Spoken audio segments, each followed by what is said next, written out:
This is the video introduction for experiment number 23, Build a Variable Timer Circuit in the Mr. Circuit Basic Electronics Lab 1. Timer circuits are very useful.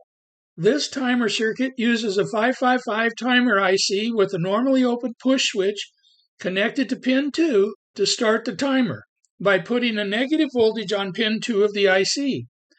This causes the 555 timer IC to put a positive voltage on pin 3. Pin 3 will stay positive until capacitor C1 charges to a sufficient voltage. When the voltage across the capacitor reaches a certain point, pin 3 on timer IC switches from high to low and turns off the LED in the circuit. You can adjust the charging time for capacitor C1 with the potentiometer.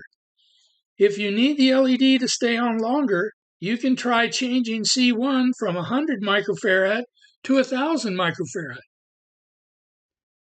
Here are the steps we suggest that you use to construct the circuit on your solderless circuit board. Step 1. Lay out all the parts you need for the circuit. Step 2.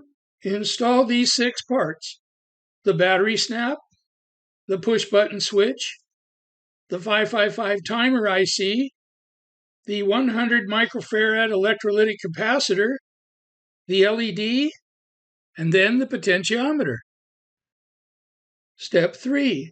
Install the 3 resistors: 220 ohm, 1K ohm, and 6.8K ohm. Step 4.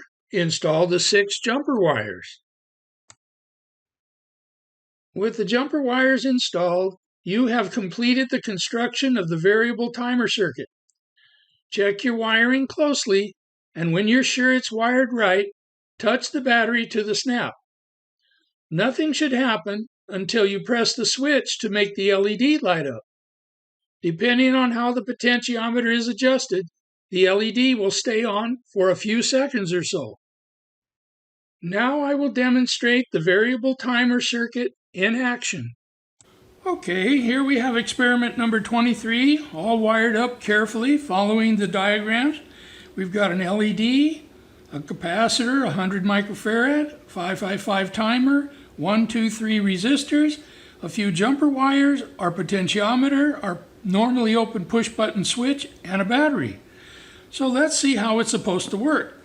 Well, if I press the switch, the LED will turn on for a period of time. Let's try it. So if I turn on right now, you see it's on? 2, 3, 4, 5, and then it shuts off. Let's try it again.